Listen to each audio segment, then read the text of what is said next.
Hi, everybody. This is Meilin Obinata. I'm hosting today's Moment of Truth. My guest tonight is James Weller.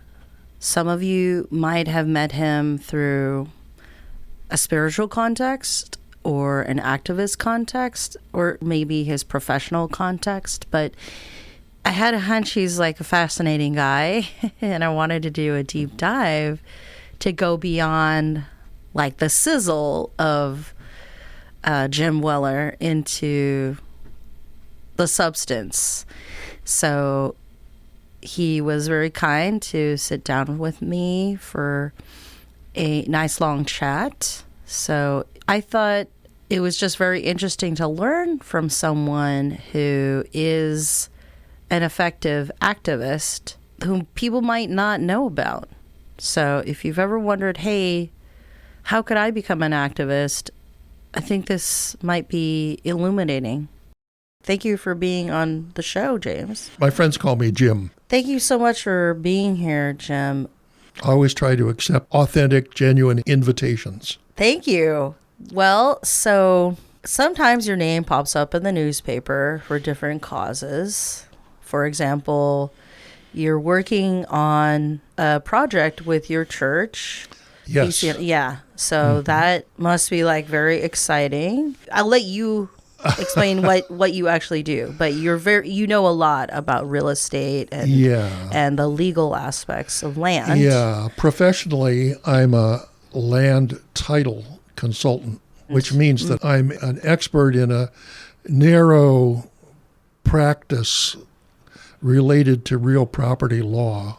And many of my clients are real property lawyers and even judges who retain me to advise them on technical issues having to do with land title issues.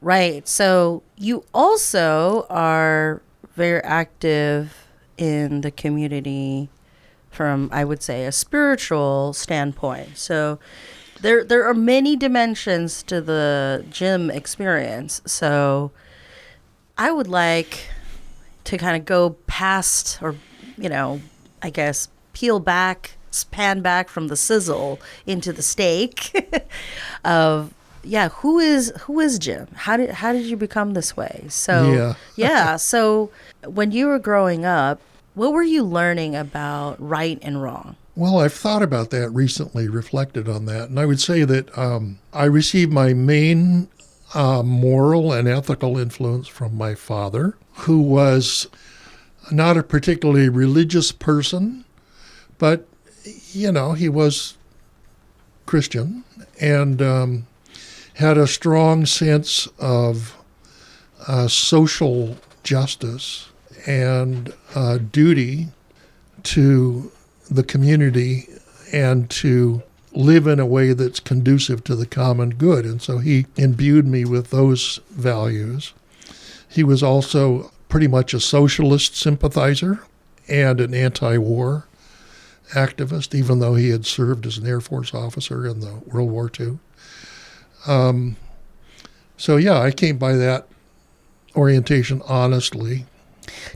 When you were young, did his worldview make sense to you, or were you like, Dad, you're just crazy? And did you have to kind of evolve into understanding? No, it made perfect sense for me because when I was young, World War II was recent history. I mean, it was a few years ago.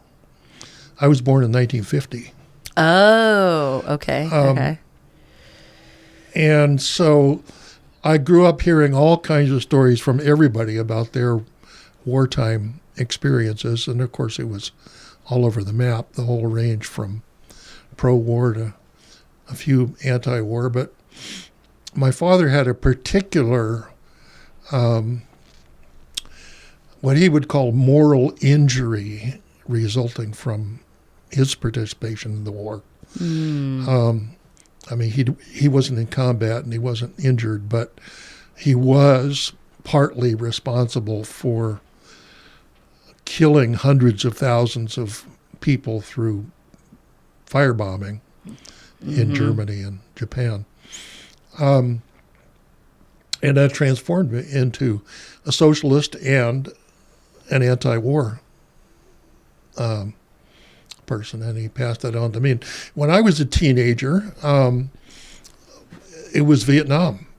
Mm-hmm. And Vietnam was a clear and present threat to me. When I was 19, I was drafted and ordered to report for duty in the Army. And I refused. Oh. With my family's support and my church's support, and Oh, wow. went underground for a period of time. What? How? Wow. Can you talk about where you went underground now? I didn't go anywhere. I just okay. stayed where I was. Okay. I was a student at San Francisco State when I was 19, and I was drafted. And I knew that they were going to come get me if I didn't report for duty. So I dropped out of school and just stayed quiet. Oh, wow. There was a plan with support from my minister, my church pastor, and a prominent member of the congregation who was actually a member of Congress. Oh. There was a plan for me to go to live on a house in Ontario, on an island, a remote place in Ontario for the duration. But in the end, I didn't have to do that because my member of Congress friend and supporter intervened with the Selective Service Administration. I got my draft status changed to 4F, meaning that I was unfit for duty. And I went back to school and finished college and lived my life. So I was very fortunate that way. Okay, so who was that? His name was Pete McCloskey. He was a Republican. He was a Marine officer. But he was strongly anti-war. He opposed the Vietnam War. Wow. And so I may owe my life to him. Wow. So now you said 19? Yes. Okay. So this is 1969. Yes. Mm-hmm. So you have your father's words and influences, and then you also are sort of confronted with war. What happens as you said you finished college, and then what happens to Jim? Well, for several years while I was in college and before that, I had been working for a living because my parents couldn't really support me. Working at the company where my father worked. It was a title company. And so during that whole period of years, I was gaining skills as a title examiner working for a title insurance company. And I didn't really want to do that for a living. But my company liked me. And actually, they, about the time I graduated with my BA in world literature and classical languages, they told me, look, we'll send you to law school. We'll pay for it. Nice.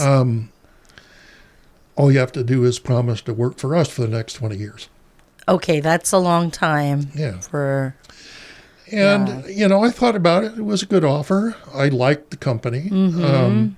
They were my employer. But I ended up saying, no, I don't think I want to be a lawyer. I was more of a literature type, interested in poetry and ancient literature, Greek, Hebrew, Sanskrit, Latin. I was good with languages. And I wanted to be a writer, creative writer. But I still had a job and I still had to earn a living. And so I kept working for the company. And one thing led to another. And I ended up just doing that work for the next 30 years or so. Okay, so to backtrack, how did you, in the late 1960s, as someone who is supporting himself through college, how did you know, yes, I love literature, I love world languages, I feel confident about this choice for myself? How did you know yourself that well? Oh, I don't know. I think I've always known myself pretty well. I tend to be a contemplative, sort of reflective kind of a person, and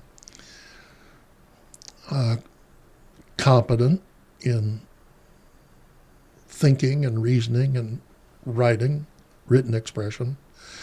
And I've always been sort of a loner, not to an extreme, but a person who keeps his own counsel and spends a lot of time thinking about stuff. And it was the time too, like the 60s and early 70s, late 60s and early 70s was the time of the burgeoning counterculture, and I was right there in the middle of it in San Francisco. So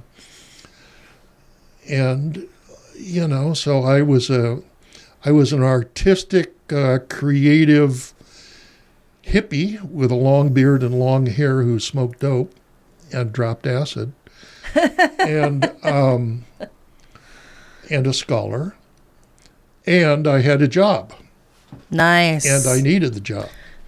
Sure. And I appreciated having the job. I was well paid and well treated and had advancement opportunities. And so there was this tension in my life. I wasn't really an organization man or a corporate guy, but that's what I did. So in the daytime, you were doing this job that you're like, it pays the bills. You were annoyed by it, and you're like, I don't want to be a lawyer.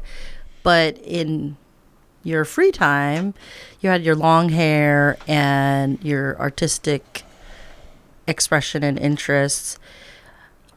Were there some experiences you had that were pivotal for helping you recognize, I am a creative writer, I am a lover of literature and languages?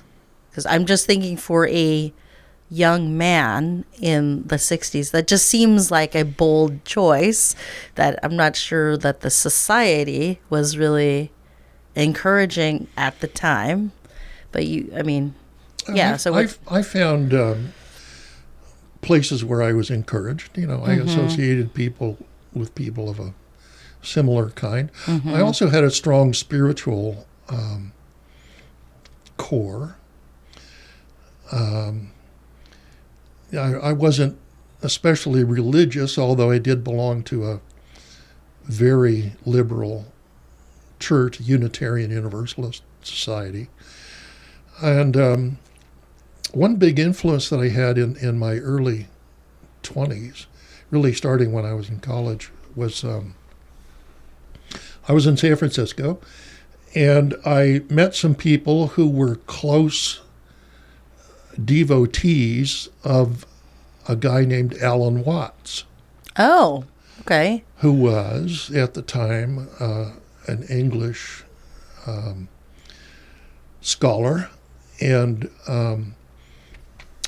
interpreter of Eastern religion and philosophic traditions. And he was kind of a prophet. He was really into teaching and preaching, and he lived on a houseboat in Sausalito. And, I did not know that, actually. that was just not far from where I lived, and so I became one of the people who would hang out with Alan Watts on his houseboat.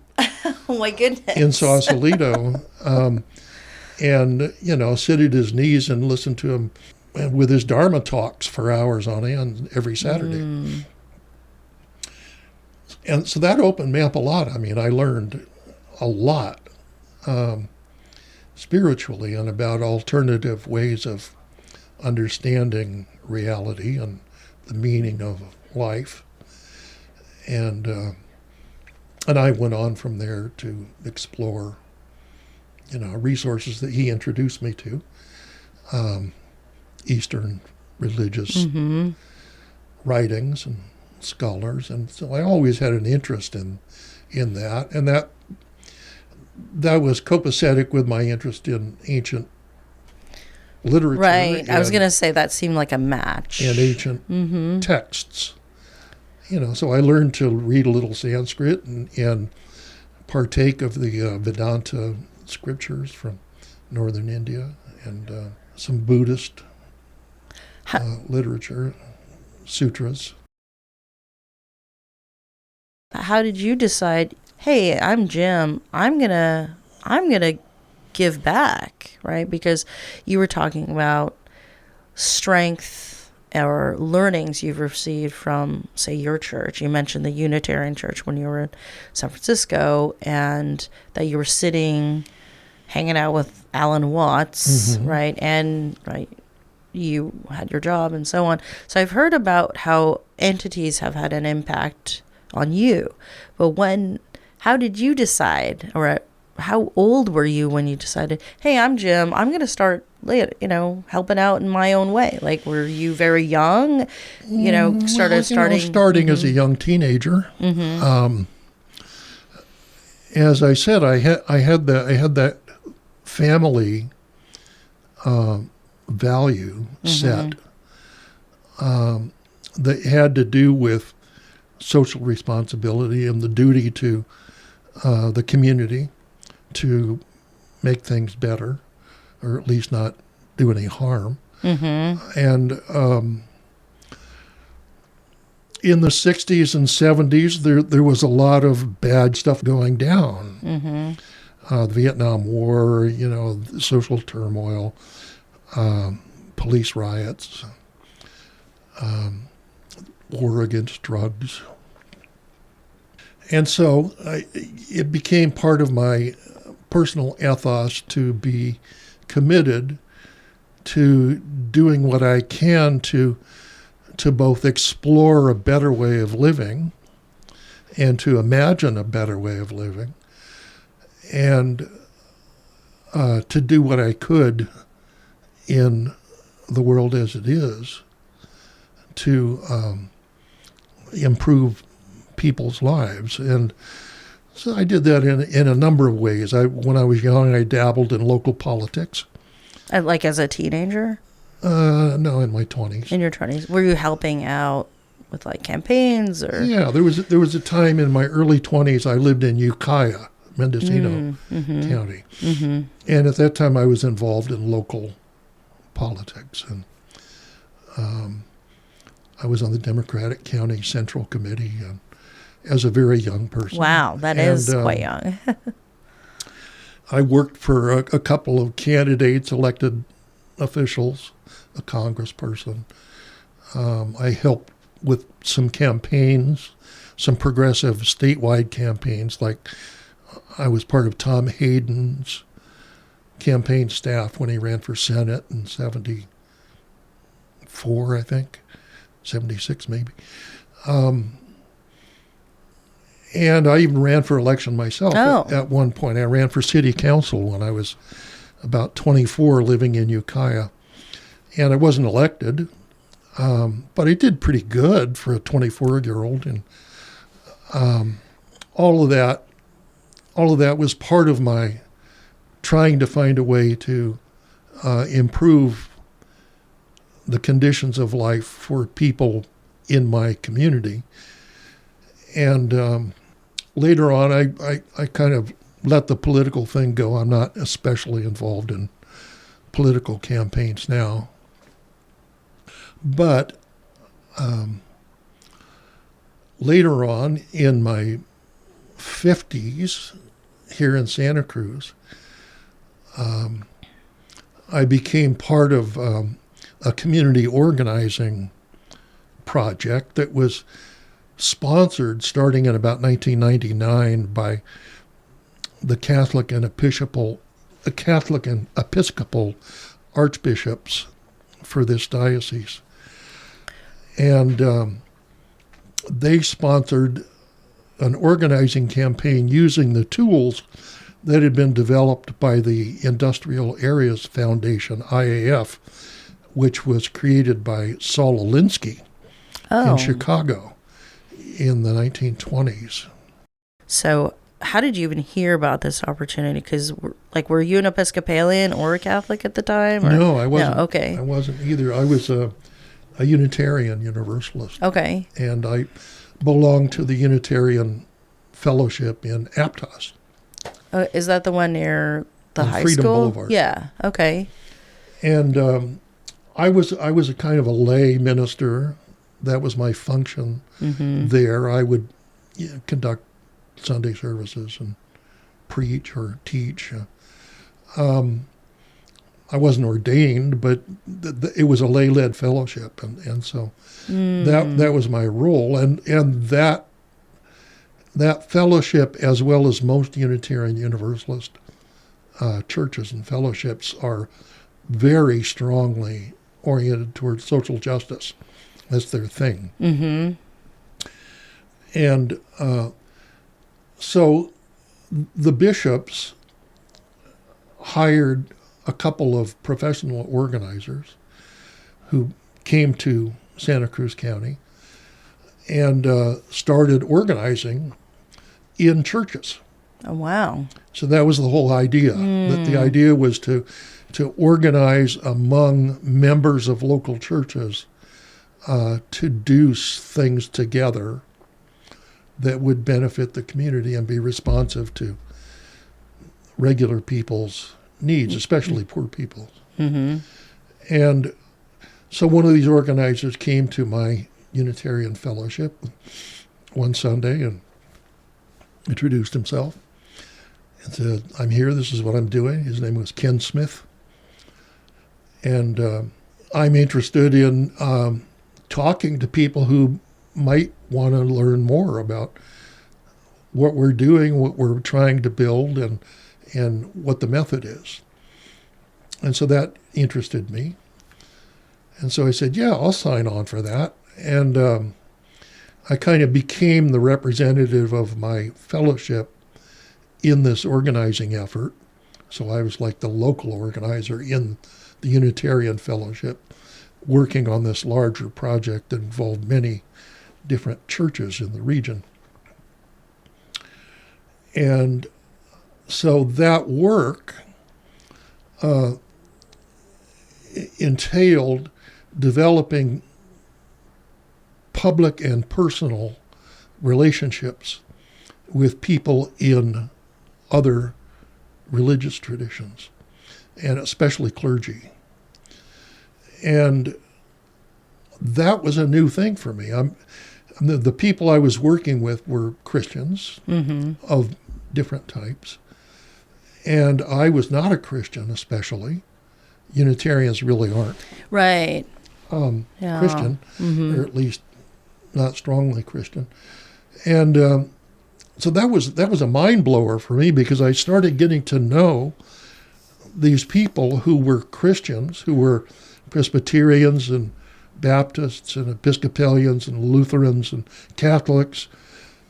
And I discovered, Jesus Christ, these people are the same as me. Oh, really? Okay, I was going to say there's so much. They're just like us. Oh.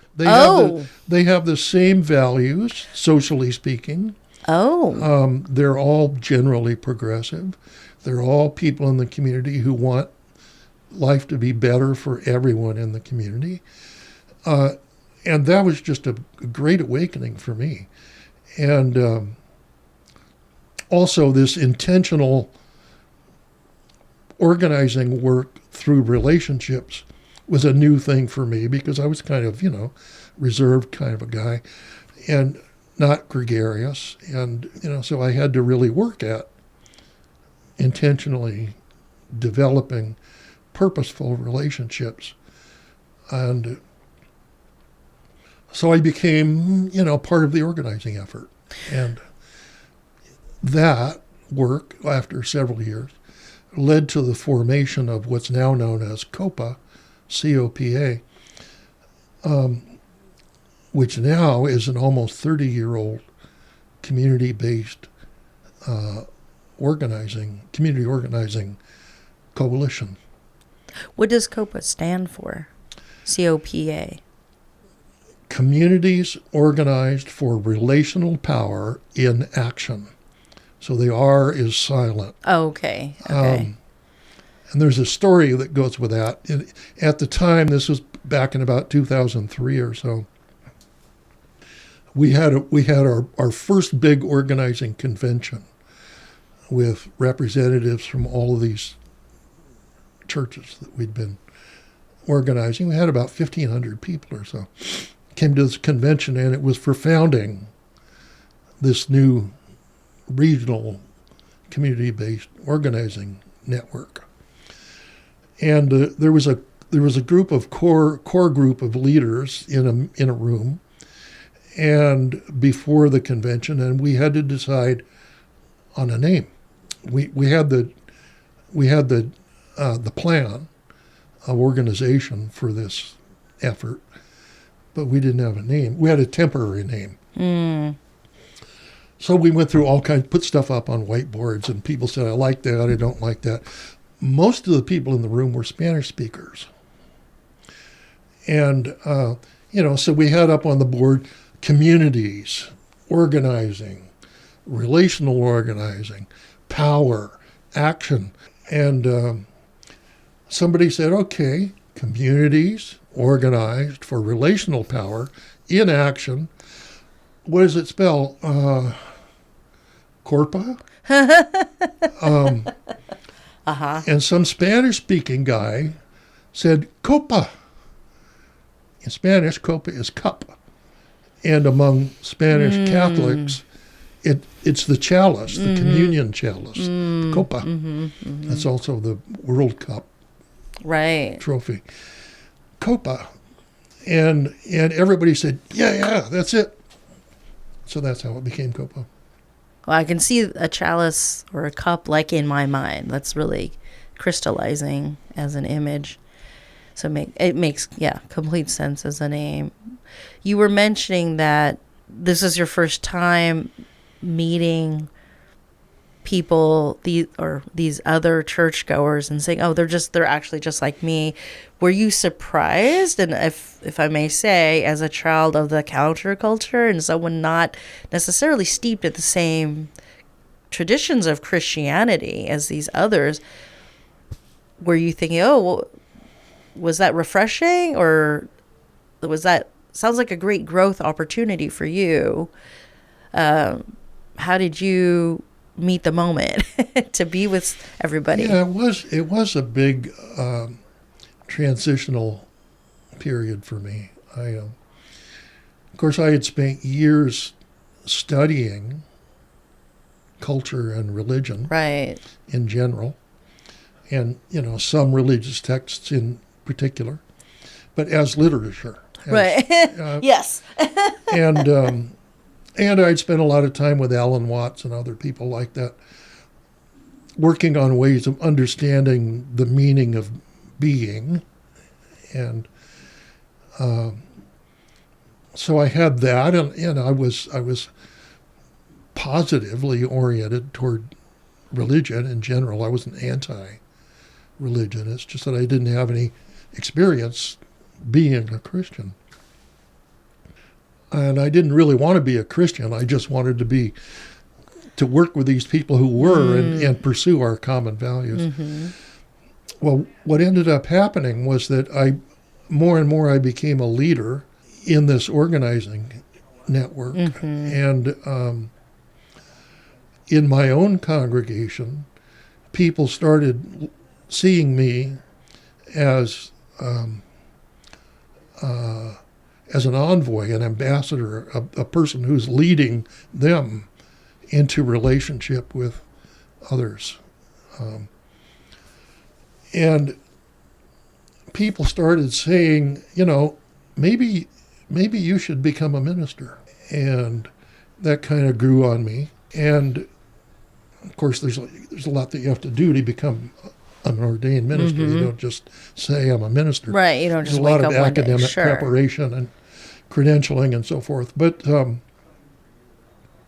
So I ended up forming this aspiration to become an ordained Unitarian Universalist minister with a calling to help members of Unitarian Universalist congregations begin to recover their lost heritage. Because Unitarians and Universalists evolved from progressive Christians, mostly in New England. And so, I was having such a good time with these relationships. I wanted everybody to say, listen, let's become more ecumenical. Let's start having events and functions and personal relationships with people in Catholic and Protestant churches. So that became my vision for myself. And it was at about the point in my life where I was pretty much at the top of my profession. I wasn't going to be promoted any higher. I was an executive, a mid-level executive, title insurance company. And my kids were in high school, and their mother, I had just divorced, and their mother was a real estate appraiser, and she was doing very well. She was like earning 3 times what I was, and I was earning twice the median income. So we were doing well. And so I didn't really need to earn an income for my kids. They were set. So at some point, I just made the decision, well, I'm going to stop doing this title insurance thing, quit my job. Wow. And go back to school to become a minister. And after I'd made that decision, it became clear that I was still going to have to earn a living somehow. Sure.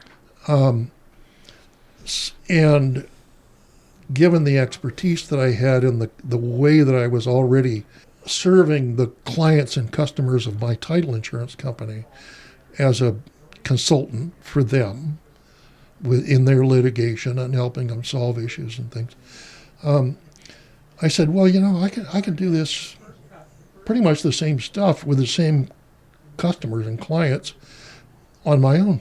I don't need to be working for a title company.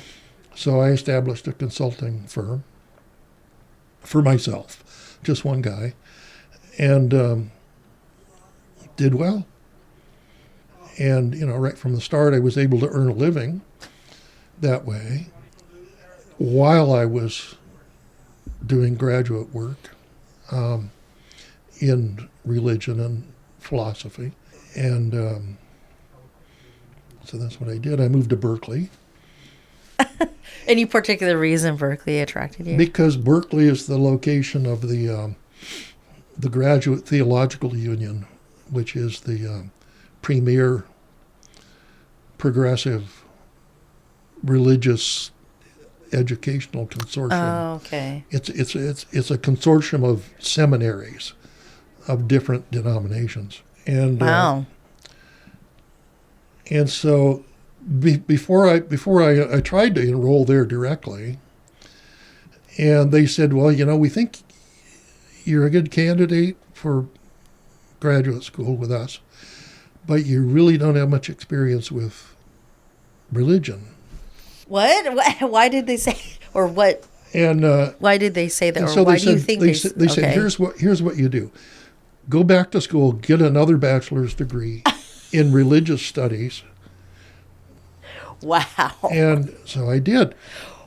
Wow. So I went to a school called Holy Names University in Oakland, which is a Catholic university, liberal arts school. It's not all religious studies, but they have a strong religious studies department, and they serve the Catholic diocese by preparing clergy. So I did that, and I lived in Oakland didn't actually live in Oakland. I kept living in Santa Cruz, but spent 3 or 4 days a week in Oakland.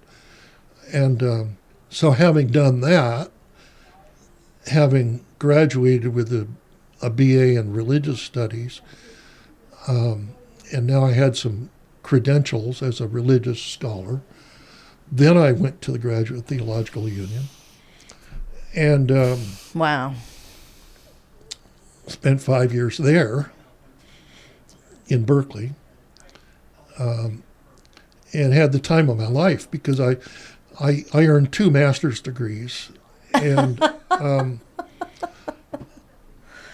it was so great for a person who loved scholarship, because at the GTU, the Graduate Theological Union, you're encouraged to take classes at a variety of different institutions, of different religions, advanced studies in different religious traditions. And I was completely free to do that, to design my own coursework. That's really interesting. And for the tuition, I was also able to take classes at the University of California, Berkeley, any class I wanted. They had, was And Berkeley, articulation UC Berkeley part, oh, okay. So It was, I took some philosophy and sociology classes at UC Berkeley, and psychology class, and studied at 5 or 6 different seminaries in Berkeley. Studied at a Buddhist institute, studied at the Jewish Studies Institute, and all this time, my intention was to become an ordained minister and lead a congregation. But I transitioned away from Unitarian Universalism to progressive Christianity. And then after I graduated, I spent a couple of years in Berkeley still serving as an intern minister in a congregational church in Berkeley, doing a variety of different things. It was kind of a training role. I was working with elderly and shut-in people, and visiting people in hospitals, and doing some congregational work on liturgy support. And so it was all very interesting. I want to cut in and just ask, because I actually don't know. What is progressive Christianity? Because I know what is progressive? Yeah, like I know what universal Unitarianism is, but I actually have no idea what progressive Christianity is. Well, there are Christian traditions, both Protestant and Catholic, mainly associated with particular congregations or groups of congregations, that are, generally speaking, progressive, meaning that they're not doctrinaire. They don't insist on literal interpretation of the Bible. They don't insist on particular belief systems or affirming narratives. They don't insist on credos of faith. Tend to allow people to be much more open and personal about pursuing their understandings of what it means to be a person in relation with God, whatever you want to, Yeah, different churches, I mean, not just of Christianity, or different faith communities, they can differ greatly in terms of how literal or how open they are in terms of members, parishioners, and so on, interpreting like what is written and how people do service and so on. Yeah. And how the people whole thing, what is the Bible? Yeah. What does it mean? How important is it? Is it important for me to read it literally? Am I allowed to read it liberally? Am I allowed to make sense of it metaphorically? Am I allowed to say, I actually don't believe? Right. that Jesus Christ is my Lord and Savior, or that God will save me, or in heaven and hell, or any of that stuff.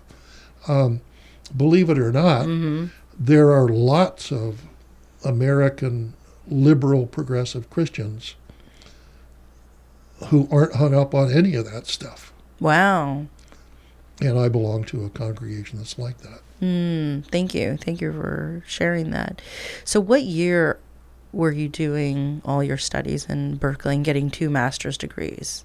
Well, I started at Holy Names University in 2002, and I graduated in 2005 with BA in Religious Studies. And then I went to Pacific School of Religion in the GTU in Berkeley, enrolled in a dual master's degree program. So I was working on a Master of Divinity degree, which is the vocational degree that clergy get, and also an MA, a Master of Arts in theology, because I sort of had an optional idea of becoming a professor.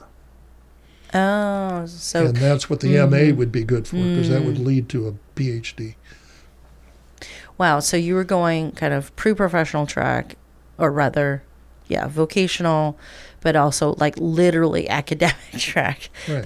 That's interesting. Did you get any, did anybody offer you scholarships, or you are covering all this, you're working and paying for all this? Fortunately, I had a sizable savings. Okay. That I had accumulated over my career.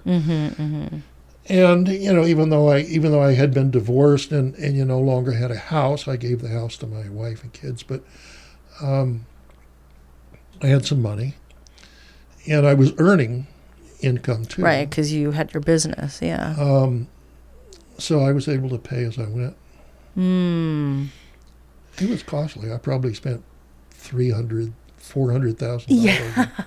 Yeah, getting a bachelor's and 2 masters. Yeah, absolutely. So what happens? So at this time, you're armed with your education and your experiences in this Saul Alinsky inflected organizing. So these sort of hands-on community organizing experiences. What do you do with all that?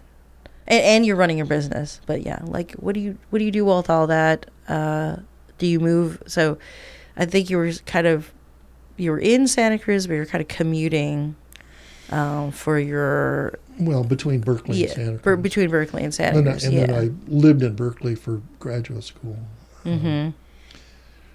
Well, I was on the ordination track in my denomination, which is the Congregationalist version of Protestant Christianity. The United Church of Christ is the name of my denomination. Okay. And I had some experience working as an intern pastor. And I started having some troubling realizations about myself. Oh.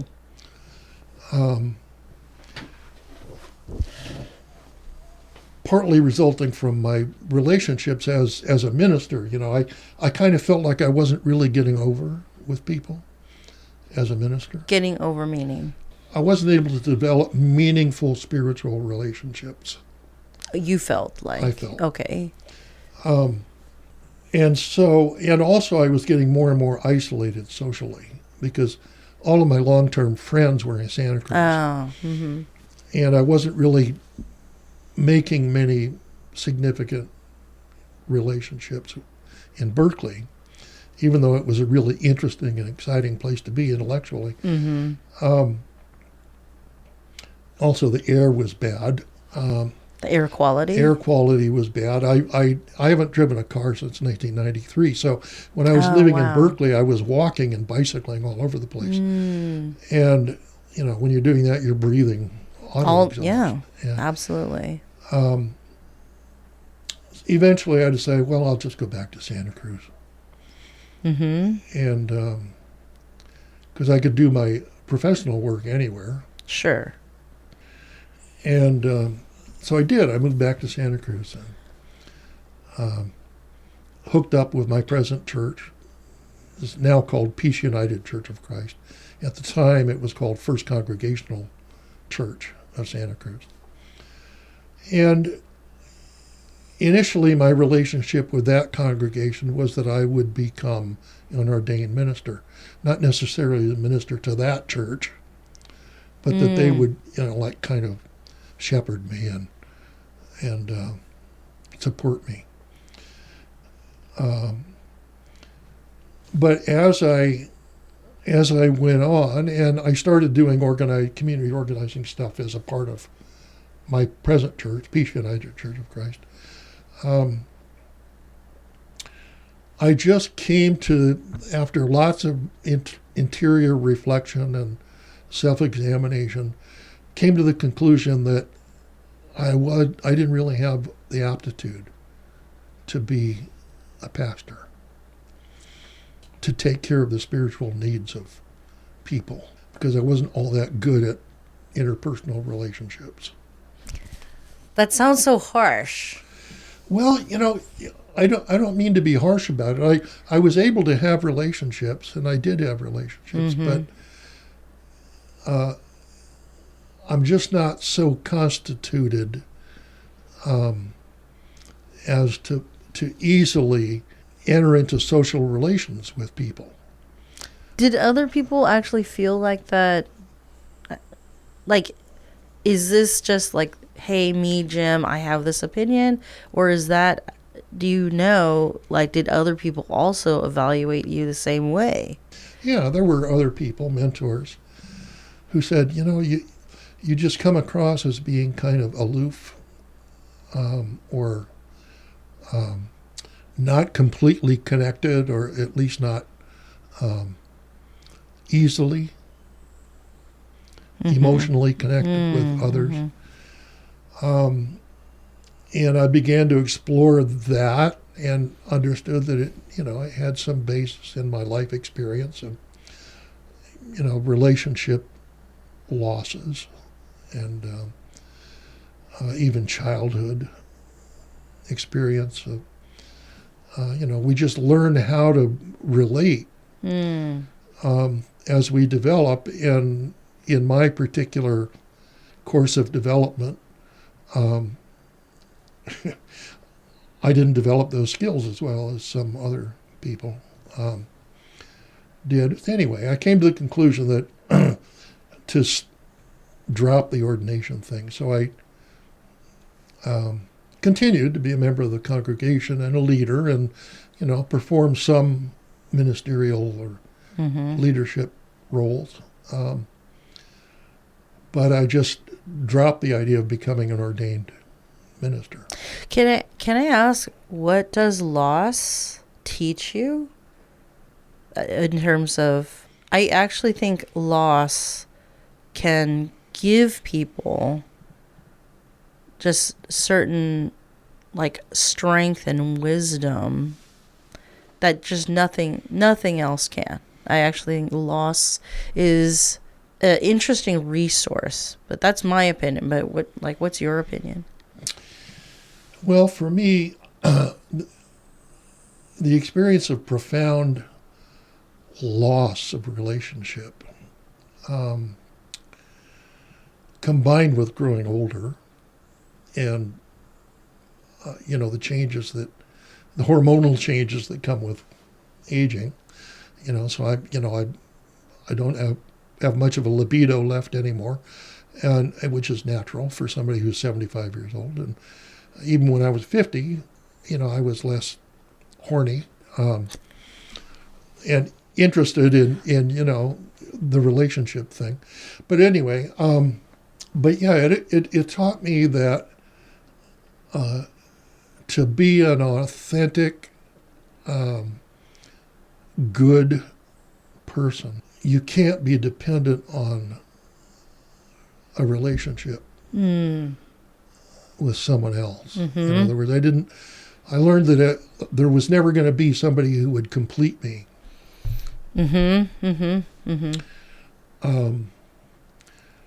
And, I'd done the whole thing. I'd been married twice and raised children and loved my children very much and have very good relationships with my children and grandchildren and all that.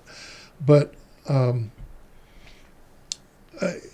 I came to understand that my ultimate relationship as a living being is with God, or with whatever you want to call the ultimate reality. And so that has become the center of my relationality.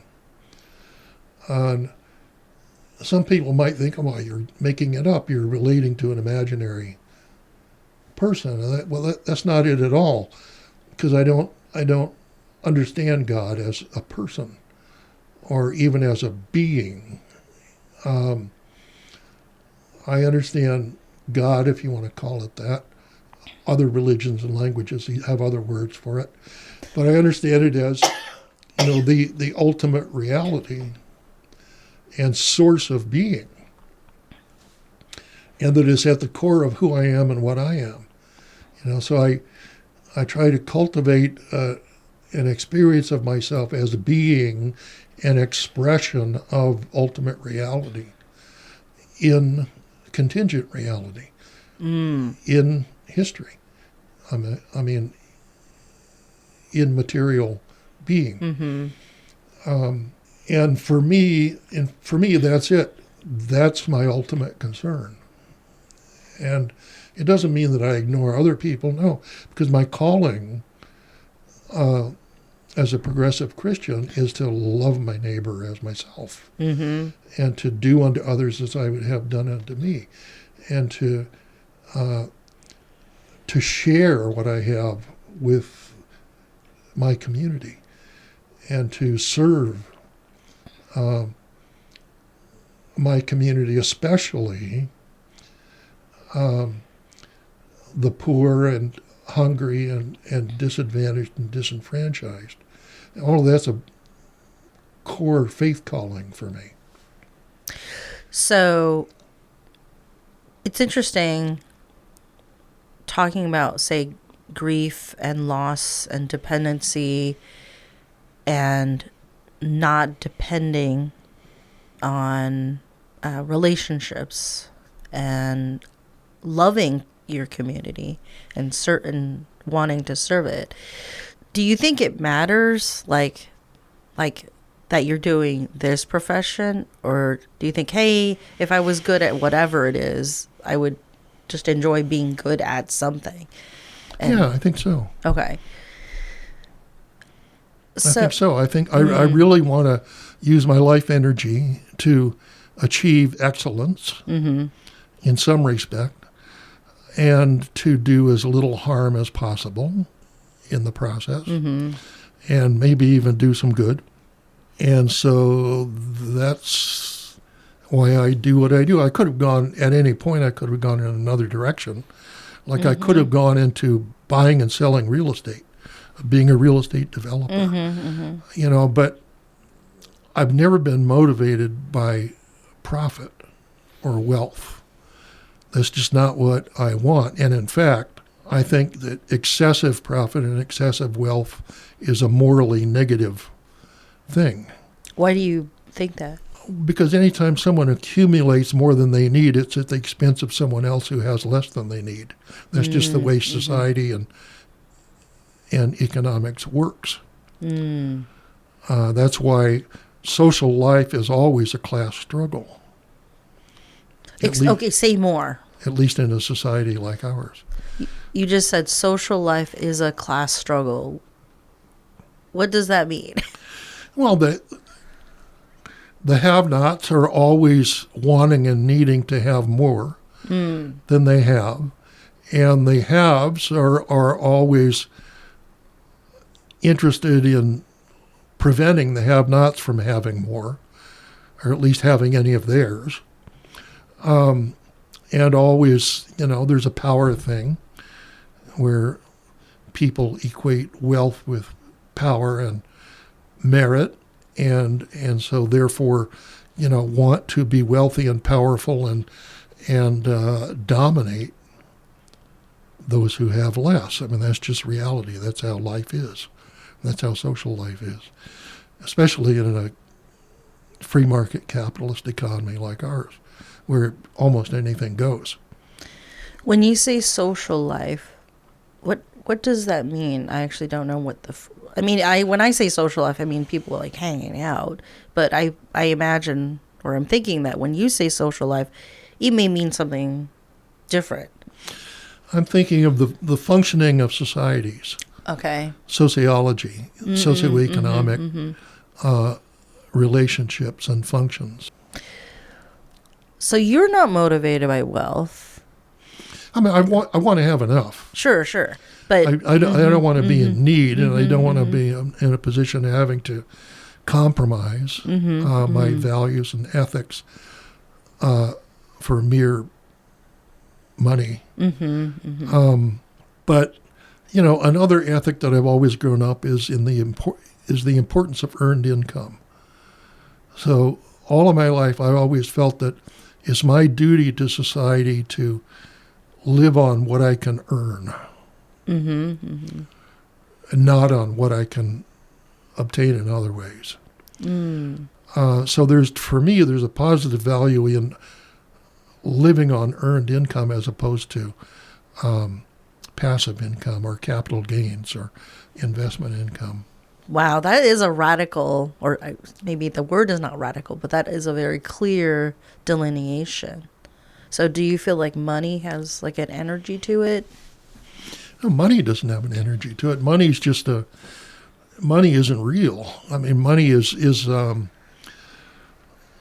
index. It's a medium of exchange, and it's a way of measuring value, material value, and even immaterial, non-material value. And that's an appropriate role in society. I mean, you have to measure value in some way. You have to have some index of value, and you have to have some standard of value for exchange, for economic exchange. But for a lot of people, maybe even for most people, money becomes a real thing, and sometimes it's the ultimate reality. And for me, that's wrong. That's blasphemy. That's against all the values that I hold dear. Money is a tool and an index and a measurement. And when I find myself in a position of having accumulated more than I need, I give it away. Oh, really? Yeah. So I make lots of charitable donations out of my earned income.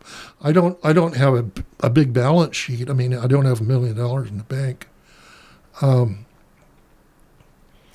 When I do come by more money than I need, I will typically find a way to invest it and donate it to the social good in one way or another. Are you living life on the edge, Jim?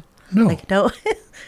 That feels so risky because I think I'm like, wow, that feels so scary. I earn more than I need. Okay. I earn way more than I need. And I'm not going to stop doing it because I enjoy doing what I do, even though I'm 75 years old and I could retire. What would I do if I retired?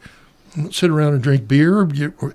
Travel? I'm sure you would be very busy and very popular doing whatever you would choose to do. So, I regularly donate money to my church, donate money to local candidates, local causes, give money to my children when they need it for specific things like, education and home ownership. I've helped all my children buy houses, not in Santa Cruz, because they can't afford to live in Santa Cruz, but they live where they can afford to, and they're all doing okay on working class incomes and with a little help from their parents. They only have one parent now. My former wife died a few years ago, but yeah, that's my ethos. I mean, I see no reason to accumulate a lot more than I need. Wow. Okay. So what are the favorite things that you're working on right now? What would you like people to know about?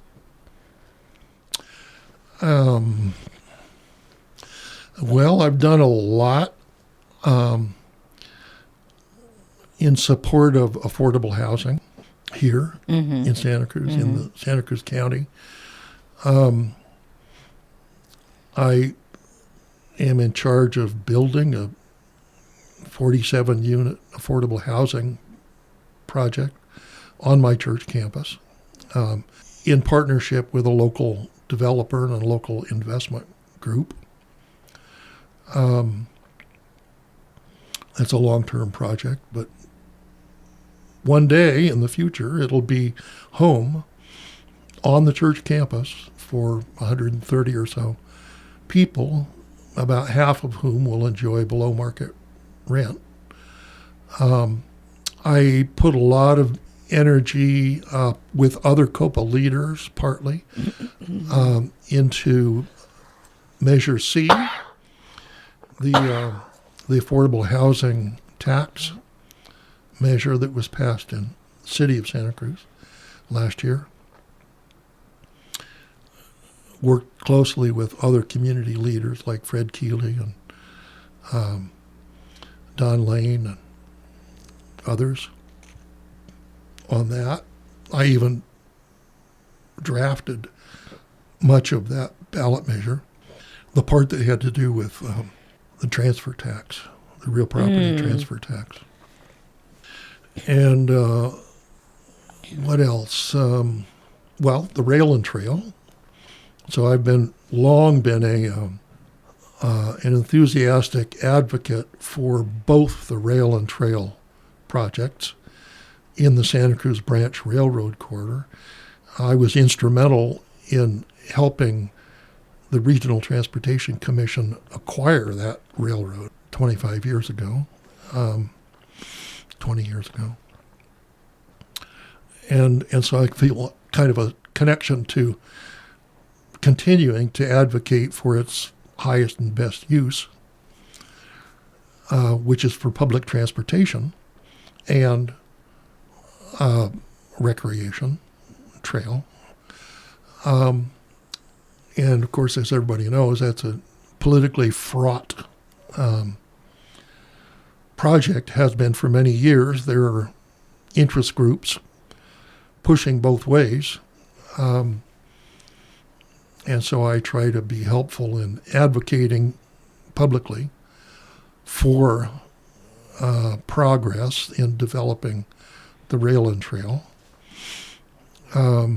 I've done some expert work for the RTC in supporting their litigation issues.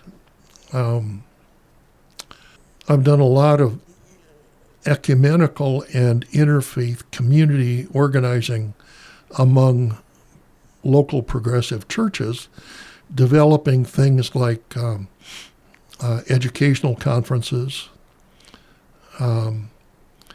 There was something called the Progressive Christian Forum that I helped to produce for 11 or 12 years until the pandemic. That stopped us. And that had to do with relationships with leaders in many other congregations. Also through those relationships, I helped to organize the Association of Faith Communities in Santa Cruz, which is it's now a standalone nonprofit corporation, but it's a coalition of progressive churches in support of homeless people in the community, providing shelter and support. When was that? When was that launched? Well, the AFC organizing started in about 2011, And before the pandemic, it was an overnight shelter project that would rotate from church to church and would serve a group of homeless people for a period of time, the same people every day over a period of time. And the composition of the group would change over time. People's lives changed, they would come and go. But while they were involved, enrolled, participating in the program, they were provided with a safe overnight shelter place at a different church every night, and meals, which were prepared, donated by the church, by the congregation in each case, and relationships. I mean, homeless people get really isolated and alienated from society. And so in that AFC shelter project, the members of the congregation would not only provide meals, but sit down and eat with their guests and have conversations and learn about their needs and issues, and other things developed from that. Like people were able to find temporary housing or temporary work or general emotional support, spiritual guidance. So that went very well until the pandemic, and then we had to stop. But it has gradually started up again in a different format. So the AFC still exists and is still growing and is still continuing to serve more and more homeless people. I've heard about the mobile shower program, that's one of the projects that I helped organize was the Mid-County Coalition of Faith Communities. That was a group of churches in the Aptos and La Selva Beach area that didn't really want to have homeless people sleeping in their sanctuaries. So they didn't want to participate in the overnight shelter project. But they were concerned and wanted to help people, so they invented the mobile shower program and invested in the equipment. And they've been doing that for years now, is operating this mobile shower that goes from location to location and serves people. Well, as someone who has been active in issues that include some of the most controversial, I would say, locally, and surely you are cooperating with people who might not agree with all of your beliefs, and vice versa. Is there something that you would want to share with us in, how do you work with people to have some sort of, say, positive community impact, even if, maybe on one day you guys really, are getting along and like each other, but maybe a different day on some other issue, it's like, I hate your face, I don't want to know you. How do you stay centered in yourself, but also how do you stay generous with people who might have, I guess, fluctuating feelings about, say, not just you, but just whoever they're partnering with on say, a different occasion? So those are my two questions. Yeah. One of the skills, really, it's a method-based skill, is that I learned through my COPA organizing work, is the power of public relationships. Oh, what does that mean? Well, it means that in order to get good things to happen, change, in the public sphere, a person who's advocating and organizing needs to develop actual person-to-person public relationships with people in power. That's often elected officials, but it could be public employees, management officials, business people, anybody who is in a position of power with the capacity to initiate change for the good is a person that, as an organizer or a community advocate, you want to develop a relationship. So you invite people out to coffee or to sit down in their offices and say, listen, here I am. This doesn't have to be a long meeting, but we call it a relational meeting. There's a method. And so you have this relational meeting and you introduce yourself to a person. You exchange with one another what your interests are, because in IAF organizing, it's really important to be very clear about what people's interests are, to know what your own interests are, and to find out from other people what their interests are, what motivates them, and to share that openly. And so in the process of developing these relationships, you start with just a meeting, but then something comes up, and if you already have a relationship with that person, you can call them up and say, hey, can I sit down with you? I've got this thing I'm working on. I want to talk about it. And if it's been a good relational meeting, then they'll usually say, sure. And then you sit down and you talk about or what it is that you are advocating or promoting or would like to engage them in accomplishing. So a COPA organizer does that. It's called relational organizing, just as a matter of practice, even if there's not an issue, even if there's not a cause, just as a matter of developing public relationships. So after years of doing this, and of course public officials change, right? Elected official, but after years of doing this, for the most part, I can call up any elected official or department head in Santa Cruz or Santa Cruz County, and they'll talk to me. They'll know who I am. They'll know me by reputation, or they'll know COPA. And I'll always introduce myself saying, I'm Jim Weller. I'm a COPA organizer. I'm associated with Peace United Church of Christ. Oh, yeah, we know about this and that. Sure, let's sit down and talk. That's how things get done. And, and I'm not the only organizer who's doing this. There are other COPA organizers associated with other COPA institutions. COPA is an association of institutions, not individuals. So COPA members are churches and labor unions and hospitals and school districts. Oh, I didn't realize that. Yeah. And then the members of those institutions are the activists, the organizers, in this COPA methodology of developing a broad-based, community-based organizing network.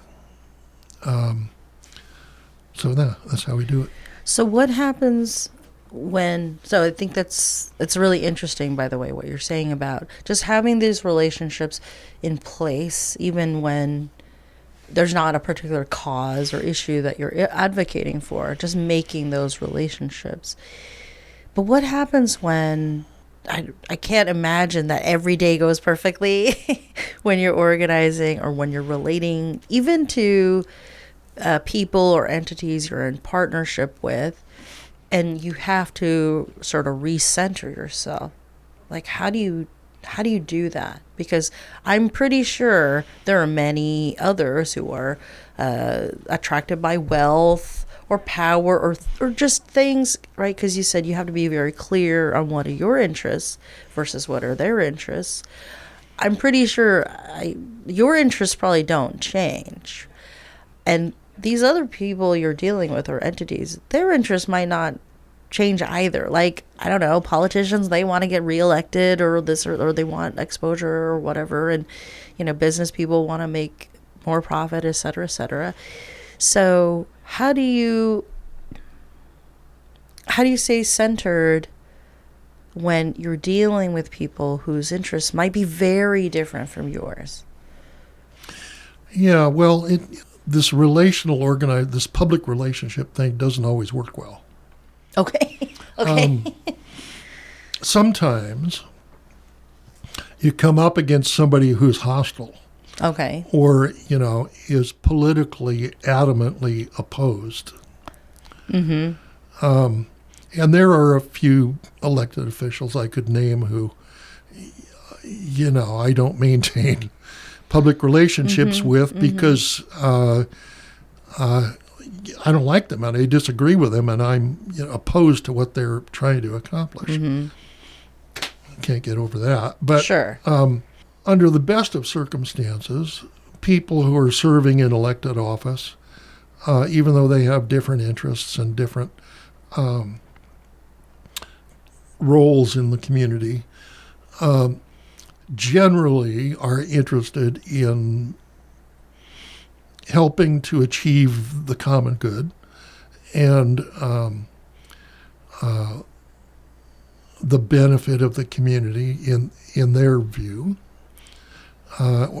Often their view of community benefit is based on their class affiliation, which may be different from other people.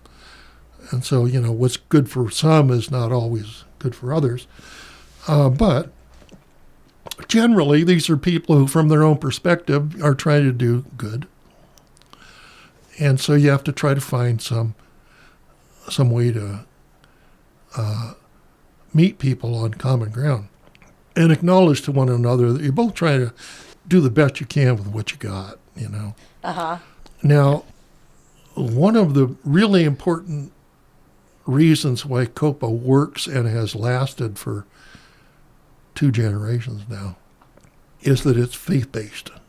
So the people who are active in COPA employ this method, mm-hmm. and it's very methodical. Mm-hmm. Mm-hmm. There's a rule book. Oh, wow. And you do things by the rules. Mm. But all of those people are based in churches, mostly churches, mm-hmm. and they have core social values. Mm. And they're very clear about what those are. I mean, if they weren't, they wouldn't be leaders. Mm-hmm. And so their values are faith-based. That doesn't mean that they have to be, good Bible people or any of that. It's just that they have very clear values, and the values are grounded in the community, and they're based in institutions that don't, permanent institutions. Like you're not part of some social group that's here today and gone tomorrow, or gone 10 years from now. If you're a member of a church, the church is going to be there 100 years from now, hopefully. Mm-hmm. Or at least for the next generation. And so because of that, most people who have become accomplished as COPA leaders, community organizers, have a very clear sense of what their interests are, mm-hmm. and what their values are. One of the things we teach in COPA is that in order to function in community organizing, you have to keep 2 visions in mind at the same time, and they can be conflicting. There's the vision of the world as it should be. That's the idealistic. Mm-hmm, mm-hmm, mm-hmm. You have an idealistic vision, the long arc of justice, mm-hmm, that kind of thing. Mm-hmm. You have to keep in mind the world as it should be and can be, and the world as it is. Mm-hmm. So you need to be pragmatic, too. You have to be honest about what it is, mm-hmm. that's going on. Mm-hmm. And of course, you have to be curious and interested in finding out what people's interests and motives mm-hmm. are, and exchanging ideas about what's good and what's not good and how can we work together and all that sort of thing. But that's really important, is to keep your eyes on the prize, to maintain the vision of the good society, the vision of the world as it should be and can be, even if it's not and may not be in our lifetime. Thank you. So if your desire has been and is to serve others and to not accumulate, say, more than you need, do you feel like you've been able to do that? Yeah, to a limited degree. Is there like, I don't know if you ever feel like, oh, I'm doing, like, I'm satisfied, like that Jim, I'm doing my best. Like, are those the kind of, do you ever have conversations with yourself about, like, how am I doing? Like, yeah, I think I'm doing what I should be doing or I want to be doing. Well, I try not to be complacent. Okay. With myself, so it's just part of my nature to be self-critical. Okay.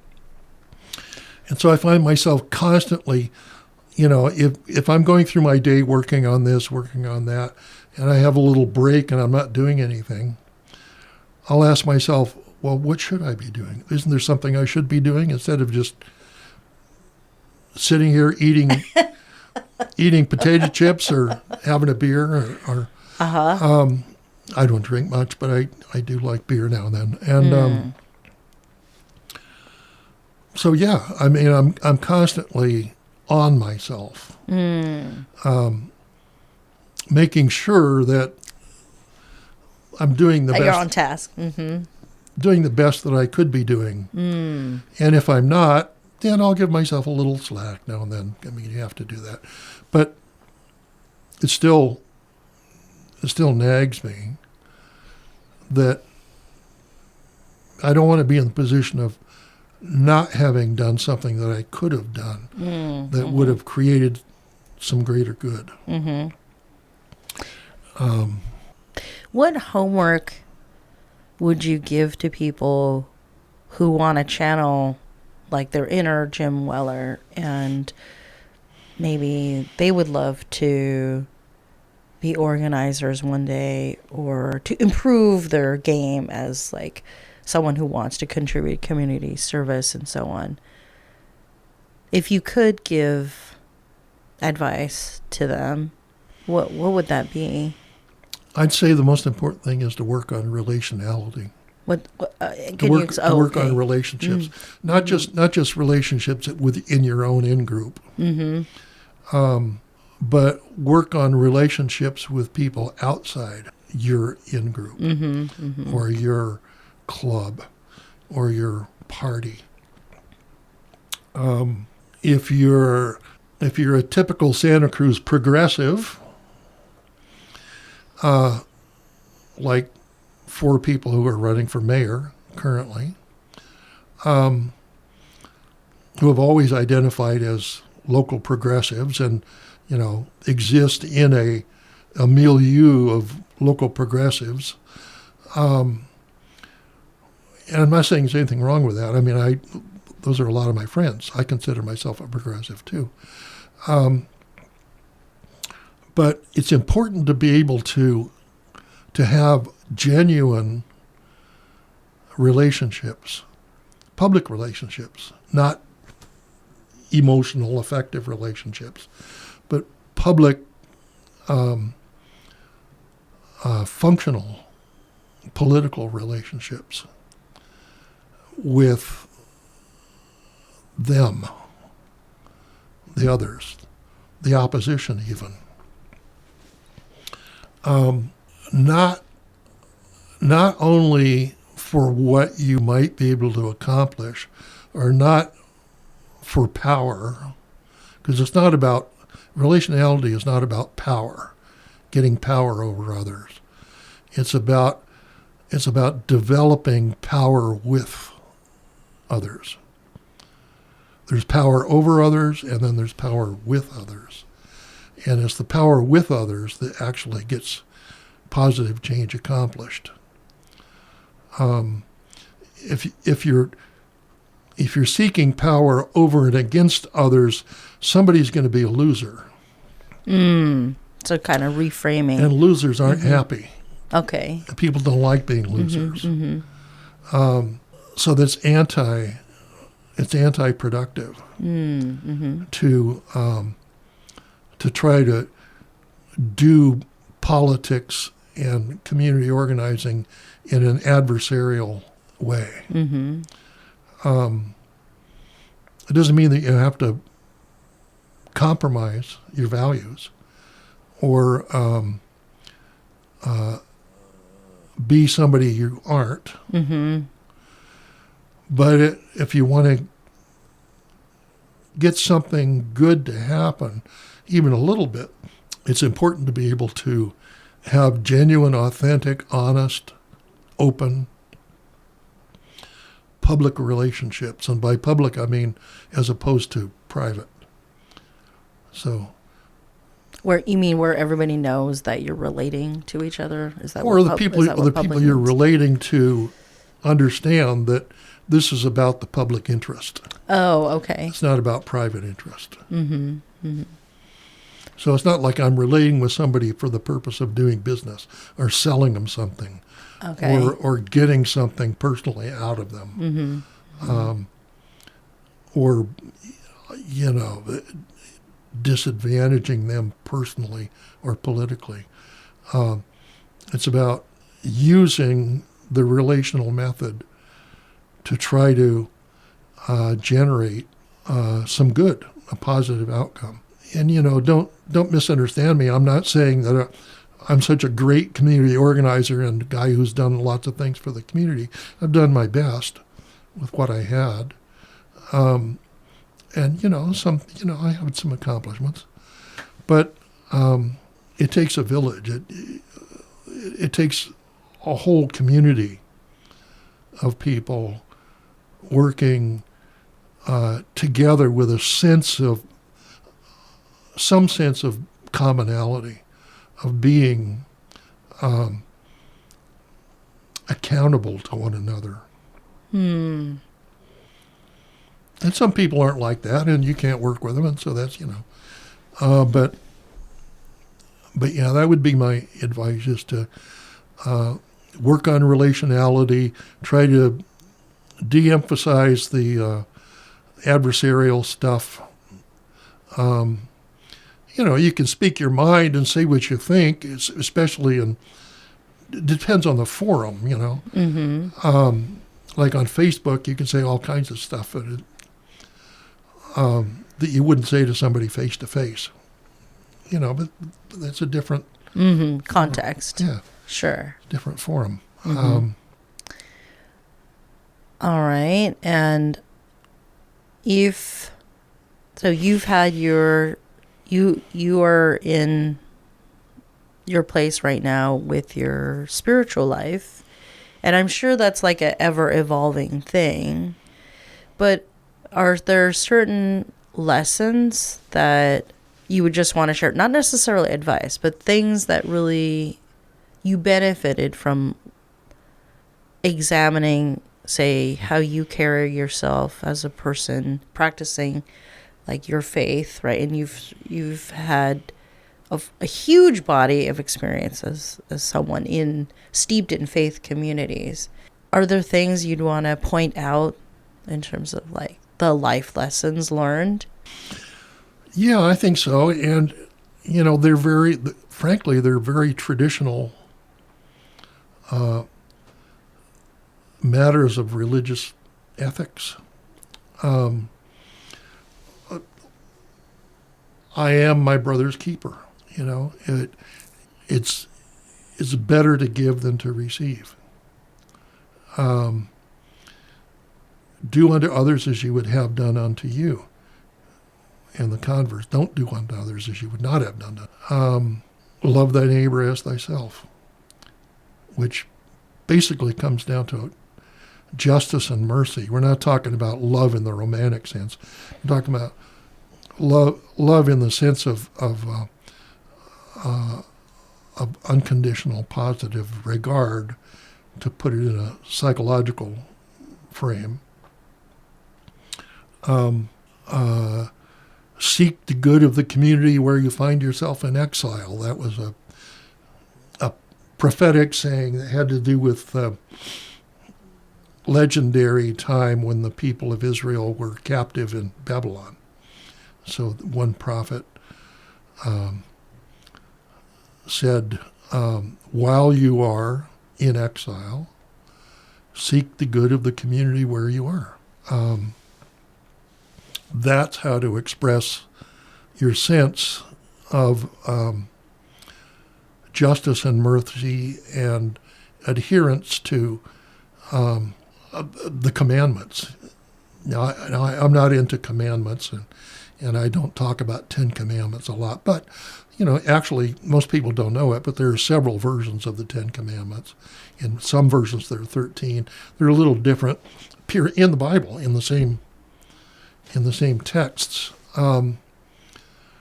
But, Judeo-Christian religion is categorized as ethical monotheism, which means having a faith in one God, a God that is all, and there are ethics to be observed in order to be good and just and righteous, as opposed to being evil and unrighteous. And so there are certain ethical principles that many people who are in faith-based communities live by, or try to live by, hopefully try to live by. Often they fail, or, don't meet the mark. But yeah. Okay, I've asked you a lot of questions. I have kept you here for so much longer than I promised. So thank you so much for being so generous. But if there's anything else that I haven't asked you about that you want to comment upon, please do so. No, not at all, really. I mean, it wasn't my initiative to come here and tell you my story. I mean, it was my idea. Yeah, you asked me. Yes. And I make a practice of responding to invitations when I'm genuinely invited to share something. Mm-hmm. But yeah, here I am. I'm just trying to tell my story. Thank you so much, Jim Weller. Okay, thank you. You've been listening to Moment of Truth. I'd like to thank Moment of Truth founder and host Amy Chen Mills, Nyanko Nyasu for production and engineering, Todd Zimmerman for the intro music, and as always, much appreciation to Howard Feldstein, David Bean, and all the staff and over 100 volunteers of K-Squid for supporting this show. And remember, if you don't use your democracy, you lose your democracy.